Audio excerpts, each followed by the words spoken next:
challenges us to value the right things, and our focus should be on the right things. Our attention, our hope will determine the things that steal our attention and worry us. Hopefully you've all accepted Christ here. Ask yourself, what do I value the most? What do we crave and what do we pursue? Jesus Christ calls them our treasures. And what's the most valuable thing to you? So we're looking at Matthew chapter 6. I'm going to read verse 19 to 21. It says, Lay not up for yourselves treasures upon earth, where moth and rust doth corrupt, and where thieves break through and steal. But lay up for yourselves treasure in heaven, where neither moth nor rust doth corrupt, and where thieves do not break through nor steal. For where your treasure is, there will your heart be also.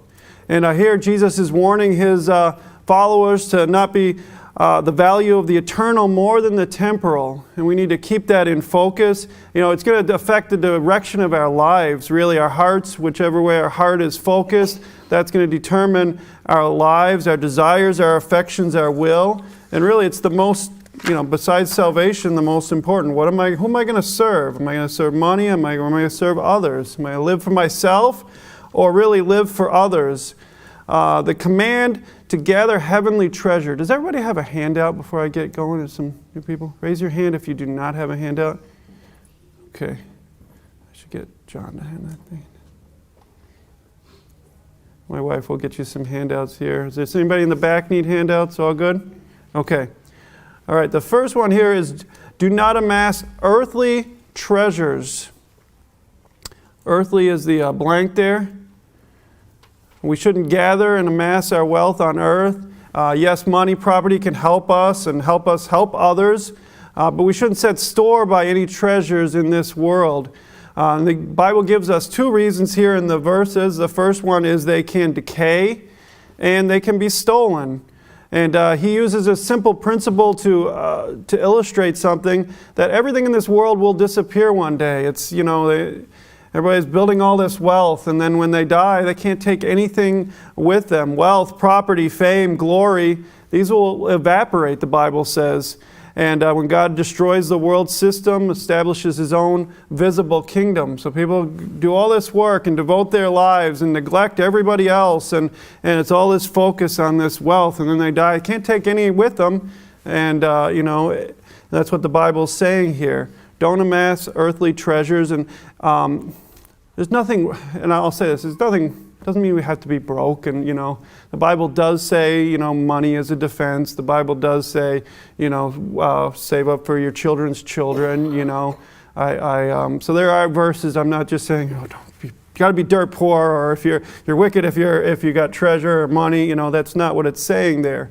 But that's not our goal, is to amass earthly treasure.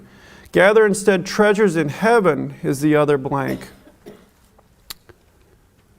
Christ explains that we should instead lay up treasures in heaven, where there's different rules apply. The Bible says that, so the blank there was treasures in heaven. Heavenly treasures do not decay. They don't decay. And they cannot be stolen. Nothing can take them away. I think of all the people, I don't know if you remember Bernie Madoff, and they thought they had all this money, and then they turned around and he stole it all. He ripped them off, and they thought they were rich, and some people committed suicide, and it was that bad because all their love and everything they've worked for is in these treasures, and they're getting the reports that they're rich and they got all this money, and he ripped them off, stole everything, and and they were left with nothing, and all their hope was in their treasures. So it says, heavenly treasures do not decay, they cannot be stolen. It's a simple truth with a simple explanation. God rewards us when we serve him. We need to have the right, good intent out of a heart of love. Make sure we're doing it with the right motives. And these rewards will last us for eternity. Okay, we're going to have these rewards in the Bible. I don't know exactly what they will all be. The Bible talks about crowns and soul winners' crowns and different rewards like that. I'll just be happy with a house I don't have to fix up, and I don't have to go to work every day. I'll just be, that's all I need. I don't need, there's already streets of gold and everything. If you said you could live in a luxurious resort for the rest of your life, I'm good. I don't need anything else. I don't know if we drive cars in heaven or how we get around. There's streets there, so I don't know what you get, but the Bible doesn't really say. But they will last for eternity. Those who sacrifice for him will discover that in eternity they lost nothing of true value. And some people are working all their life for a couple years to enjoy, it's sad when they work all this time and get all this money and then they die, before they can enjoy their wealth. And, we're going to be able to enjoy what we have up in heaven for eternity. Troy, could you shut that other door for me in the back there? So gather instead treasures in heaven. Do not amass earthly treasures. Our heart rests with our treasure. The blank is our heart. The Bible says, Jesus says that our heart will follow what we value.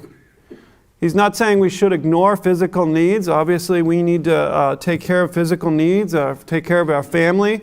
But the stuff of this world, food, clothing, vehicles, houses, electronics, they can help us, but they shouldn't have our attention, our affection. Okay, we shouldn't be just so focused on those things. It's not wrong to have them. It's not wrong to have nice things, but that shouldn't be just our main goal. I got to get this, the best car. I got to get the newest iPhone. I got to get the newest everything.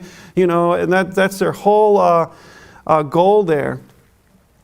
Many worldly philosophies argue that you can have everything. They want to say you can have this great career and you can have a full family. And a lot of people find out later that that's not true. We can have money and time and energy and personal fulfillment all at once. That's what they try to sell. I was listening to this psychologist, and he was talking about what they're telling women. And women, you can have this career and you can have it all, and then they get 35, 40, and then they realize that's not what they were looking for. They're unfulfilled. They've worked their whole life to get up in a company, and then they don't have kids, they don't have a family, and then it's too late, and they're just, they're miserable. And that's what the world has sold, a bill of goods, and you'll be happier if you have money, if you have a career, and, even two parents working, there's nothing wrong with that, but sometimes that's what we just need the money because we want to provide for our kids, and it's like the kids need the time. They want to be around you. You're never home. It saddens me with latchkey kids, and they don't see their parents because they're working to give them all this stuff that they really want their parents. And we've been sold this bill of goods that money is everything, and it's a sad thing to see the results of that. Most people will realize, it's facing the difficulties of life, that you have to give up some stuff to have other stuff. You have to make a choice. You can't have it both ways. You can't, have this CEO of a company and have all this, and spend all this time here and then spend time with your family and have other things. You have to make choices and sacrifices. So Jesus presents us with a choice. Do we follow light or darkness? Do we serve God or wealth?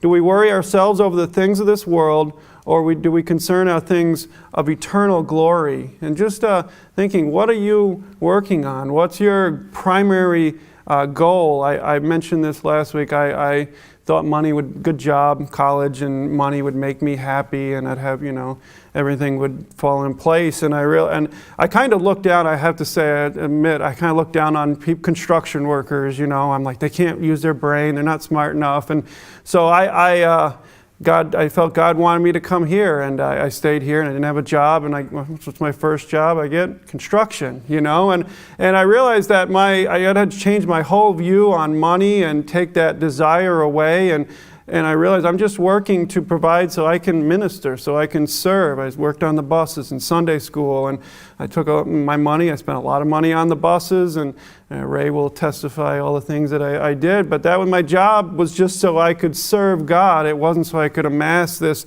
great wealth. And God changed my whole perspective, and it was others instead of me. And so I had to choose at that time. It was a crossroads, and we have to choose. What's our main goal going to be? They demand a verdict. This question, whether we recognize it or not, we will choose one or the other. You have to consciously. If you don't make a conscious decision, you're going to just naturally choose one way or the other. We're going to look at Matthew 6:22 and 23. It says, "The light of the body is the eye. If therefore thy eye be single, thy whole body shall be full of light. But if thine eye be evil, the whole body shall be full of darkness. If therefore the light that is in thee be darkness, how great is that darkness?" And it sounds a little confusing when we read that, what is he referring to? And it's a metaphor here. This illustrations your desire influences your behavior. Your desire influences your behavior. By eye, what he's talking about is the direction your eyes are pointed, what you're looking at. We don't have evil eyes or good eyes or single eyes, unless you're Patch the Pirate, then you have a single eye. But that's not what it's talking about. But it's what is our focus? What is our attention? What are we looking at? The thing we choose to look at. And Jesus Christ appears to be warning against the focus on material things of this world. And it's covetousness. The good or healthy eye seeks the things of God. If we got a good eye, we're going to go after the things of God. We want to please Him. That's our main goal. The evil eye focuses on what they can gather in this life, and rather than how they can share God's gifts. And so what are we looking at? What catches our eye? What looks attractive? Do we want that fancy house and the nice car, and we're going to just live there and be in debt and broke, and we can't do anything to help anybody because we're so broke and we're trying to impress people? Or are we trying to help people? Is that what our eye is focused on? What we look at matters. Our focus affects what we desire. Okay, so if we got in our head, we want something, that's what we're going to look at, that's what we're going to desire. If we focus on the material goods of the world, we'll naturally desire them. It's like watching TV, the commercials. It's all the stuff you didn't know you needed until you saw it. Then you really need it, and then you need to, it's just like, I didn't know that show existed, but now I got to watch this show and then watch more commercials and find out I need to watch this, and I need this, and that's just an endless cycle. And I tell the kids in a message, I go, do you think it doesn't affect you? Do you think they spend millions of dollars on advertising if it doesn't work? It absolutely affects you. We absolutely see those things, and we want them because we've seen it. If we didn't see them, we wouldn't even know they existed, but suddenly we need them. I told the example message, when I was a kid, I was watching cartoons in the morning, and they had this 6x6 racer, this remote control car, and it, how they make it look? It looks like it's flying, it goes over, it does amazing things, So my parents bought it for me. That's all I wanted, and I got this. I was so cool. Then I found out there was an extra battery pack that you had to buy, which they didn't have. So I had to wait till they got the battery pack that they didn't quite tell you in the advertising there. And then I found out you had to charge, I think, for 2 hours. And you got a whopping big 15 minutes of playtime. So it's like 15 minutes and it's dead. And I'm like, 2 more hours? And it's like, it wasn't quite what they advertised on there, but I really had to have it. And I'm like a little disappointed that didn't quite fly over like they made it look and on the advertisements, on the ads. But, you look at that thing and I saw that and I'm like, I got to have that. I really want that. And it wasn't quite what I thought it would be.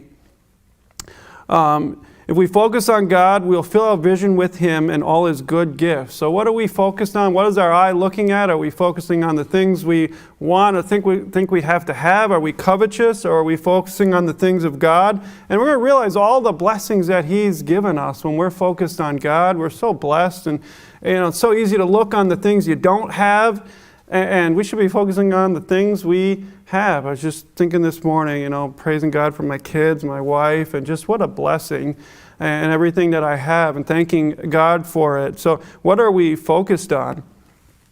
A healthy focus enlightens us is the other blank there. Your desire influences your behavior. A healthy focus enlightens us.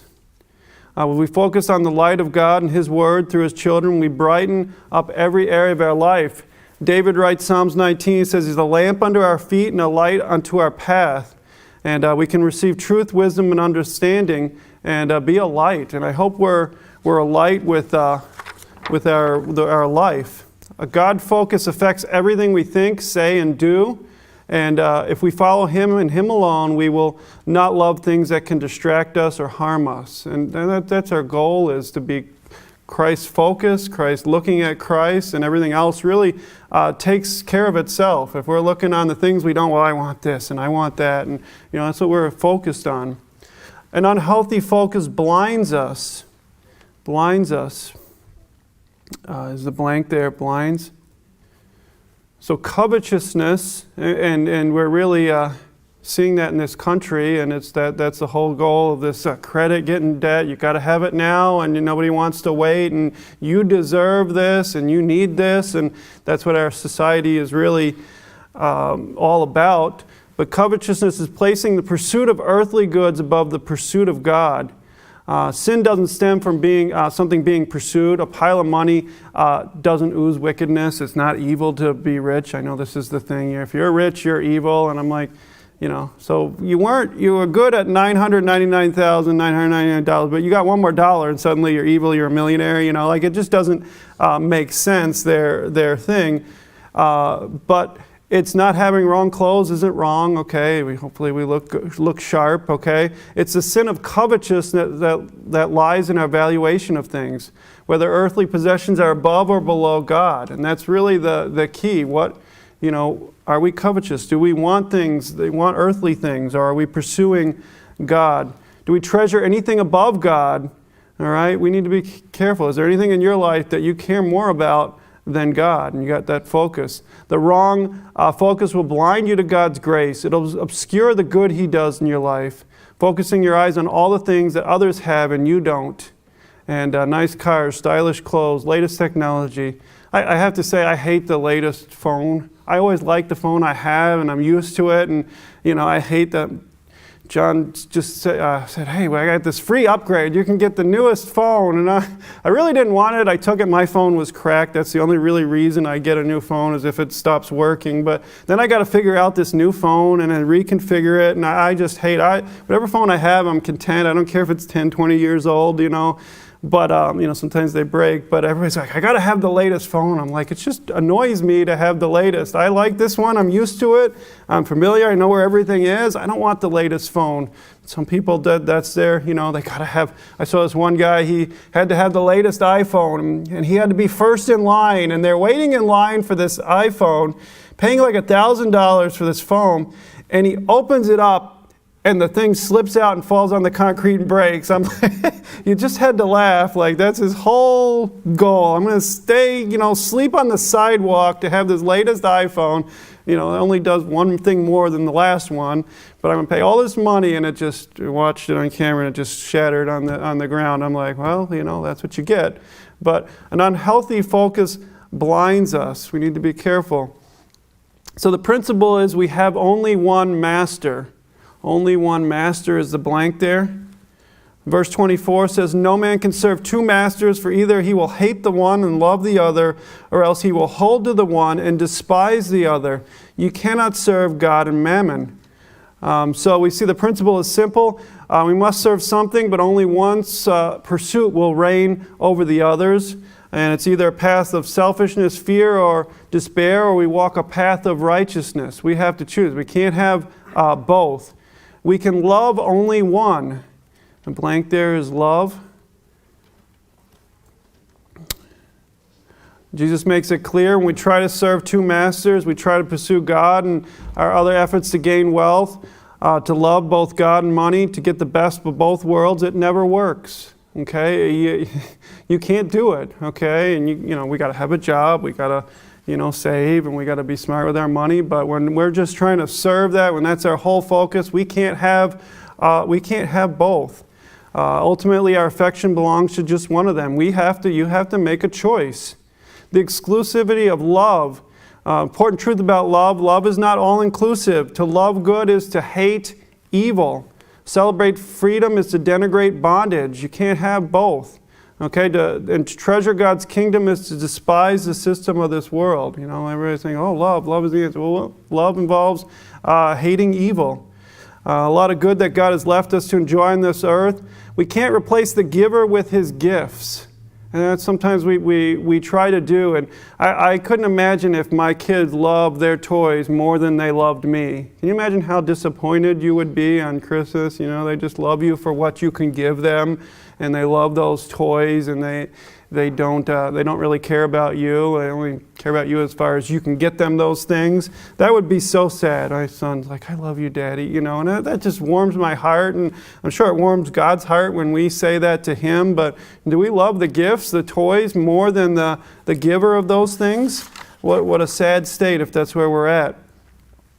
To be here clear, hate and love in verse 24 aren't talking about emotions. They're talking about volition or choice, our determination. We love what we choose and hate what we reject. That's what it's talking about, verse 24, for ye will hate the one or love the other. So we can serve only one. Next blank there. We can love only one. We can serve only one.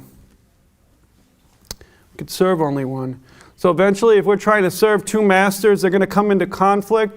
Imagine a soldier with a broken chain of command or a government official, and they're told to do something, and they have to choose between the orders of their superiors or the laws of the country. We kind of saw that in our state when they passed some gun laws, and some of the sheriffs are like, hey, you're telling me to do one thing, but the Constitution says this. I'm going with the Constitution. You can't do that. And we see a conflict there. And they have to decide which authority is higher. And some of them, had the courage to stand up and say, we're not enforcing that. The Constitution says this. You're going against the Constitution. You don't have the right to do that. This is a higher authority. And they had to make a choice. They can't serve both. They can't do it, can't serve their superiors and the Constitution at the same time. In this case, a believer is living in a temporary world. The choice is clear. We serve God rather than money or property. We obey Him first. We keep His material gifts in their proper place. And they're not going to bring happiness, can I say that? You look at Hollywood and, they got all the mansions and all the money and they got all the fame, all the wealth, and they're some of the most miserable people, on their second, third, fourth, fifth marriage. They're not the happiest people. And you can still have those things, and just because I just want to say this, just because you have those things doesn't make you evil, doesn't make you bad. It's the ones that have that the money and that isn't a big deal to them that make it in these situations. And you can be rich, and I heard this. I said money amplifies who you are. And if you're a stingy person, you're mean, you get money, it's just going to make you worse. If you're a giving and happy person, you get money, you're going to be more generous. And it's just an interesting thought on that. But we can only serve one. We have only one pursuit. The next blank there is pursuit. Verse 20, I'm going to read verses 25 through 34 in Matthew. It says, therefore I say unto you, take no thought for your life, what ye shall eat or what ye shall drink, nor yet for your body, what ye shall put on. Is not the life more than meat, and the body than raiment? Behold the fowls of the air, for they sow not, neither do they reap, nor gather into the barns, yet your heavenly Father feedeth them. Are ye not much better than they? Which of you by taking thought can add 1 cubit unto his stature? And why take ye thought for raiment? Consider the lilies of the field, how they grow, they toil not, neither do they spin. And yet I say unto you that even Solomon in all his glory was not arrayed like one of these. Wherefore if God so clothed the grass of the field, which today is, and tomorrow is cast into the oven, shall He not much more clothe you, O ye of little faith? Therefore take no thought, saying, what shall we eat, or what shall we drink, or wherewithal shall we be clothed? For after all these things do the Gentiles seek. For your heavenly Father knoweth what ye shall need of all these things. But seek ye first the kingdom of God and His righteousness, and all these things shall be added unto you. Take therefore no thought for the morrow shall take thought for the things of itself. Sufficient unto the day is the evil thereof. And so talking about a lot to cover there. Do these verses prohibit us from planning ahead or thinking about the future? Absolutely not. No way. Okay, we, my wife has to take thought. These kids, as soon as you buy the clothes, are already growing out of them, and it's a constant thing. We went on our date. This is our date. We go clothes shopping for the kids, and every little dress I just want to buy her. They're so cute, these cute little dresses. And I'm like, well, just get them all, let's just take them all. I'm like, they're so adorable. My wife's like, we can't afford that, But as soon as you get their shoes, like a week later, they're like, they don't fit, they're hurting. So, we have to take thought about what we dress. We don't just say, you kids, you can take care of it. I'm not going to worry about it. My wife started, she plans out for the week and she plans out for the month. And there's nothing wrong with that. That's not what it's talking there. But it's talking about, do we feel sin, feeling anxiety? Are we in constant worry, constant fear? That's what it's talking about.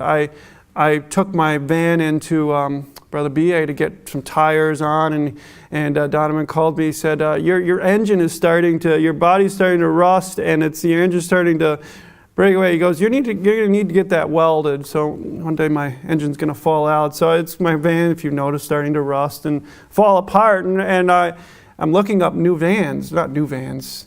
vans, and they're like double what we paid 7 years ago for this, and I'm starting to it's like 14 grand, and I'm like, it's starting to freak me out. And then I'm teaching on this. Don't worry about it. That's what it's talking about, okay? Start saving, I hate being in debt. We don't want to go in debt. We want to save up and have the money, and we save as much as we can. It doesn't mean don't save and don't be good with your money and say, well, I'm not going to worry about it. God's just going to drop one on my lap, but I'm going to be terrible with my money.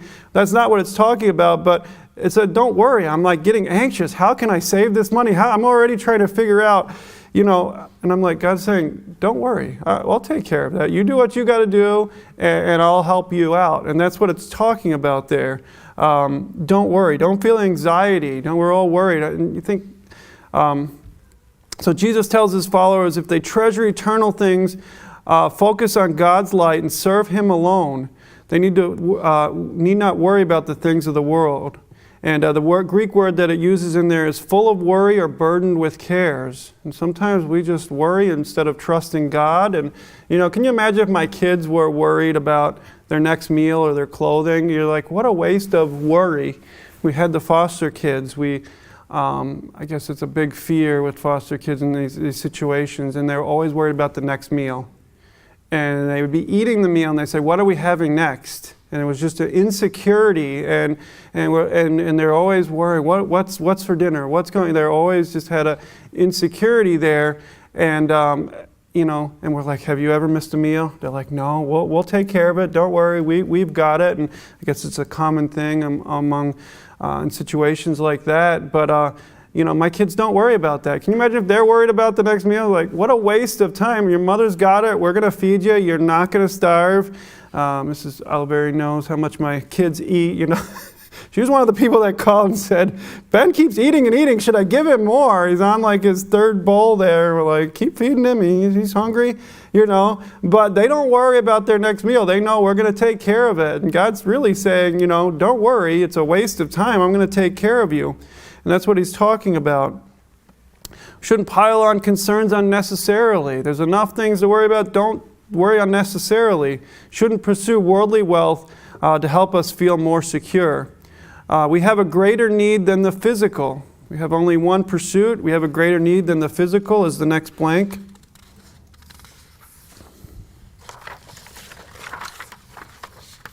So Jesus supports his warning by arguing we need more than simply food or clothing. We believe in God and accept that we bear his image. We understand our greatest needs are spiritual, and we're in this humanistic society, and they think it's all about physical needs, but there's a spiritual needs that we have, and we need to understand that. We must have a relationship with God, reflect him. We need his grace, and this is something important. Sometimes we get so focused on the physical that we neglect the spiritual. We don't think it's important, and it's sad to see that. I just got to work, and I've got to do this to provide, and I can't go to church because I've got to do this. And we're so focused on the physical, we miss the importance of the spiritual. Physical needs are important. We shouldn't neglect them.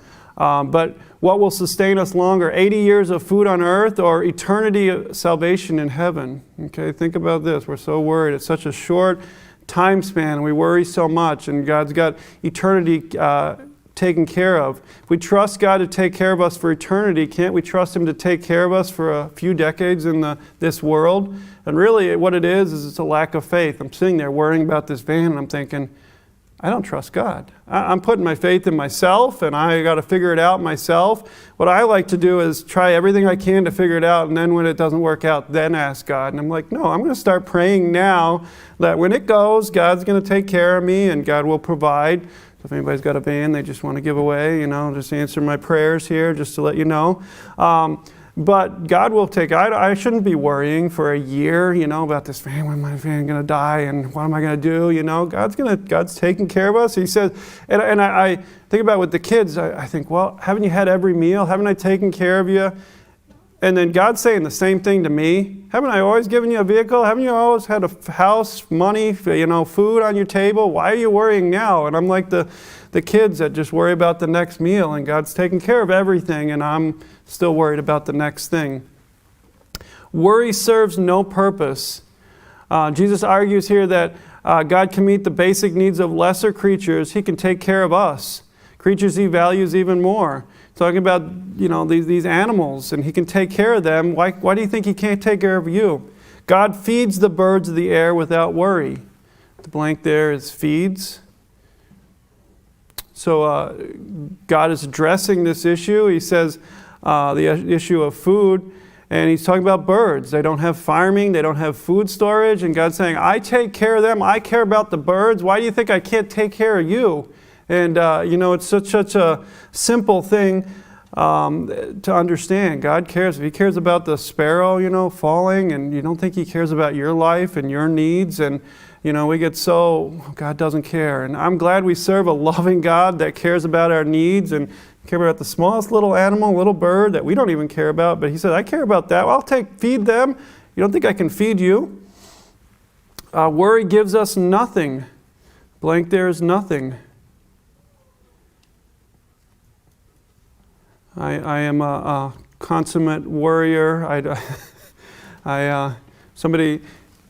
had a volleyball game the other night, and the ref was late and wasn't showing up, and I was just talking to this guy, the other coach, and I said, I think you may have to ref. We got to find somebody. They're not here. I don't have a number, and we figured it out. The ref ended up coming later, and he said, came up to me. He goes, "You were so calm, and I appreciate that." And I'm like, I go, my wife's never said that to me. Usually I'm the one freaking out. Usually I am the worrier staying up late at night. But worry doesn't give us anything good. Our thoughts can't change anything. Verse talks in Matthew 5:30, fear about worry can't make us taller. Okay, it's not going to change our height 1 cubit. We can worry about these things, but we can't control them. We can't do anything. God controls our growth and maturity. We must submit the future to Him.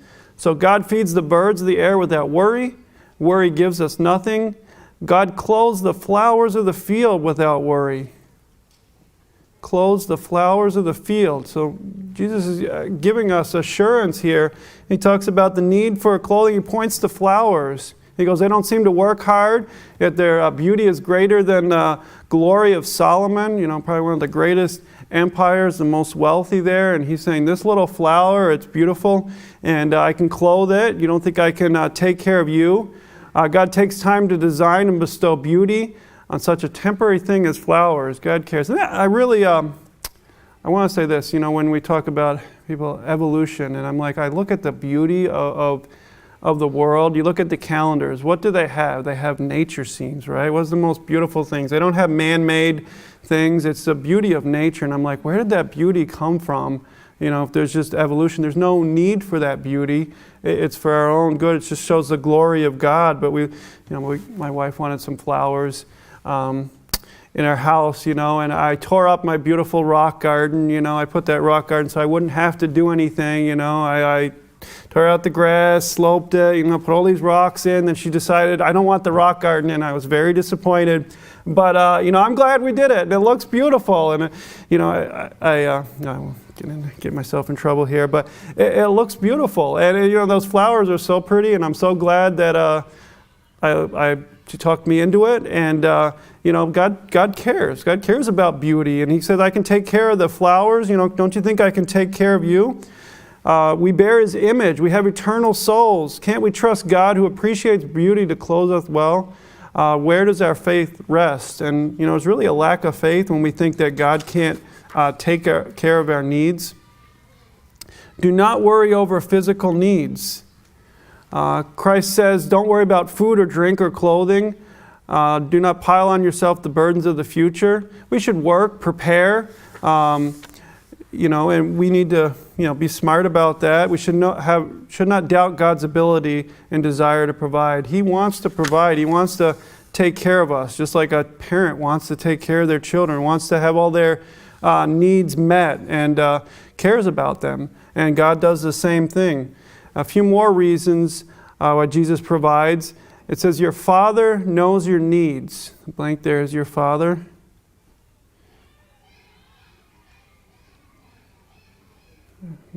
Having a riot back there, or they're having fun? I don't know what's going on back there.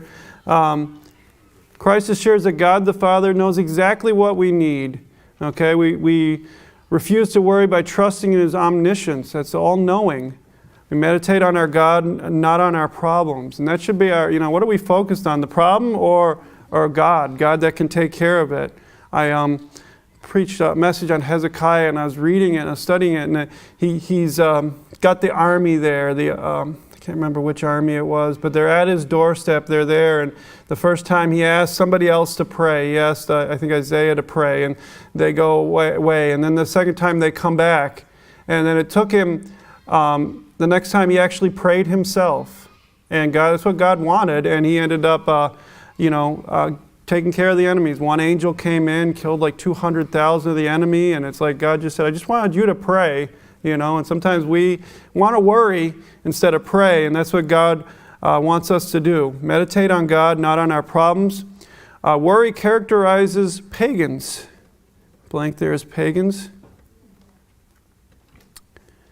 So Jesus is talking to predominantly a Jewish audience there, but there was, he's talking about to the pagans, he's referring to their fear of malice or of spirits. We don't live superstitiously, worried about demons, under every rock, or, you think about those times, they're worried natural disasters, this must be something from their God, and they're always worried about those things. And God's saying here, Jesus is saying, don't worry about those things. We have one supreme God, He loves us. Don't stress about the little things. As believers, there's two traps we can fall in. The first one is fatalism, the belief that our future is set beyond our control. Okay, some people believe you can't do anything, it's all predetermined, and there's nothing, you have no control over anything, it's all going to happen. And you go and punch them in the face and say, well, I had no choice. It was all predetermined, it was going to happen, I couldn't stop it. And the other one is self-determination, the belief that our future rests entirely in our control. And two things, fatalism, self-determination. We have a God, and I can't imagine a world without a God. When things go wrong, what do? It's all resting on you and your knowledge and your power, and that's pretty limited. Said we trust God to work for our ultimate good. We pursue the good we can now. We accept what remains out of our control. There's many things that's why I got to be careful with politics. There's so many things I just had to say, well, I'm just going to be informed, but I'm not going to worry about it because I can't change anything. I can't change what's going on in these elections. I can't do anything. It's all, going to happen. So I've just got to, I want to be informed, but I'm not going to sit up at night wondering, God's got it in His control. I can't change anything. There's nothing I can do there. We also understand that God works through our choice and will. There are things I can do. I can go out and, lead people to Christ. I can change hearts through God, not myself, but with God's power. And there's things I can control, and I don't have to worry, but there's things I can't control. Pursue God's kingdom and righteousness first. The blanks are kingdom and righteousness. So this sermon here, this section is telling us to seek first God's kingdom and God's righteousness. All the other stuff will be added. Everything falls in place when we put God first. We get so consumed with, I got to take care of everything, money, bills, all this, the house, everything else, and then God's the last thing. And, we want to pay every bill, and then if we got anything left over, we'll tithe. If everything else is, if I got the time to go to church, and God's saying, put me first, and then everything else takes care of itself. We seek God's rule in our heart. Blank there is rule. Things we should be seeking. God's rule in our heart, and God's sanctification in our heart. God's sanctification. God provides the rest. It may sound simplistic or a cop-out. It's a valid conclusion if you claim to worship a loving, omniscient, omnipresent, omnipotent God. He can take care of that. We say, if I asked you, is He all powerful? Is He all knowing? We'd say, yeah, but we don't live like that. He can't take care of this. I got this need, but I just don't think He's powerful enough. He just can't do it. I just can't see a way for Him to do it. We're saying it, but we don't really believe it. He may take care of things through our own work, the work of others, or miraculous means. I remember I just came here and I didn't have a job at the time, and I was looking for work, and I didn't have money, and somebody suggested going to pastor's school, and I had no idea what pastor's school was, and I wasn't a pastor. I thought, what? And they explained that, and I said this to my aunt. I said, well, I'd need $100 to go. And I just flippantly said that, and I didn't think about it. I think like 2 days later, I got this check I was helping at the school. I was volunteering, and I wasn't doing it for pay, and I got a check for $100. And I'm like, well, that must be a sign from God. And I went to pastor's school, and that's where I got called to preach. And it's like, I wasn't even praying for it. I just said it in my mind. I just said it out loud to somebody, and the exact amount came that I needed. And I'm like, well, God must be telling me that He wants me to go, and God can provide that, whether it's our own work, work of others, or miraculous means. Do not worry about tomorrow. Verse 34 says, take therefore no thought for the morrow shall take thought of itself. Sufficient unto the day is the evil thereof. And the unknown worries us, the unknown future. We don't know. It's uncertain times. We get worried, but God knows. Trust Him, and don't waste time on worry. Tomorrow can worry about tomorrow. Christ dismisses the fear by saying tomorrow can worry about its own. Today's trouble is enough today. We got enough problems going on without borrowing trouble down the road and worrying about other things. Today's trouble is enough for today. The principle is faith allows us to rejoice in the moment. And I know there's a lot of worries, a lot of uncertainty, and is World War III going to break out? What's going on in the Middle East and Ukraine and Russia? I remember that happened, and everybody's, is this going to start World War III? There's so many things. Let God take care of that. He knows. He's in charge, and we got enough issues. We don't need to be worried about those things. God will take care of them, and just have faith in Him. We know we got an all-powerful God that loves us, and He says He takes care of the plants. He takes care of plants. He cares about the plants. You don't think He cares about us. He takes care of the smallest little animals. He cares about us, and really we need to stop worrying. Put our faith in God. Let's pray. Dear Heavenly Father, we love You, dear Lord. We thank You for this sermon, these reassuring words, and help us to choose. If there's somebody here that firstly isn't saved, dear Lord, that they would get saved, find out about that, and know where they're going for eternity, dear Lord. But help us all to decide what we value most, who we want to serve with our life, and go fully in that direction, and help that to be You, dear Lord. Put You first, and You promise You will take care of everything else. Help us not to go after money or treasure, but put You first. We love You in Jesus' name. Amen. All right, you are dismissed.